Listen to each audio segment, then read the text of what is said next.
हरियाणा में गुरुग्राम के निर्दलीय विधायक के निधन से बीजेपी सरकार पर अल्पमत का संकट गहरा गया है। गुरुग्राम की बादशाहपुर विधानसभा सीट से निर्दलीय विधायक राकेश दौलताबाद का कल यानी 25 मई को निधन हो गया था।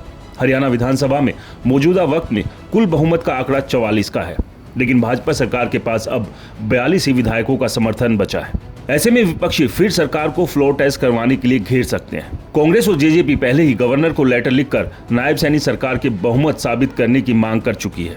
हरियाणा विधानसभा में कुल 90 सीटें हैं। करनाल से मनोहर लाल खट्टर और रानिया से निर्दलीय रंजीत चौटाला के इस्तीफे के बाद 88 विधायक बचे हैं।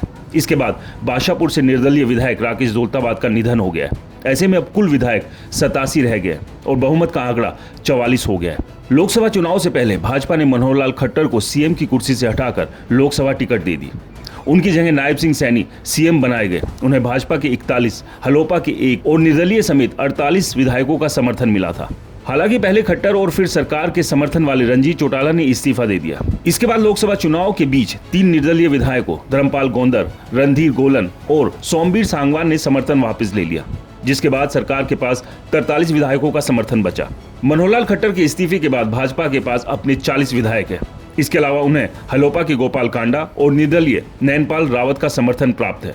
हरियाणा में कांग्रेस के पास 30 विधायक है। इसके अलावा जेजेपी के 10 और इनेलो का 1 विधायक, 4 निर्दलीय भी अब सरकार के विपक्ष में है। भाजपा के 42 के मुकाबले पूरे विपक्ष में 45 विधायक हो गए हैं।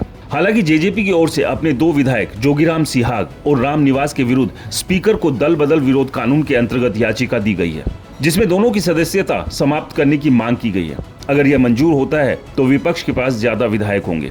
इसमें एक और दिलचस्प बात 4 जून को बनेगी। सीएम नायब सैनी खट्टर की जगह करनाल से विधानसभा उपचुनाव लड़ रहे हैं। अगर वह सीट जीत जाते हैं तो फिर सत्ता पक्ष के पास 43 विधायक हो जाएंगे। अगर जजपा के 2 विधायकों की सदस्यता रद्द हो जाती है तो फिर पक्ष और विपक्ष दोनों बराबर हो जाएंगे।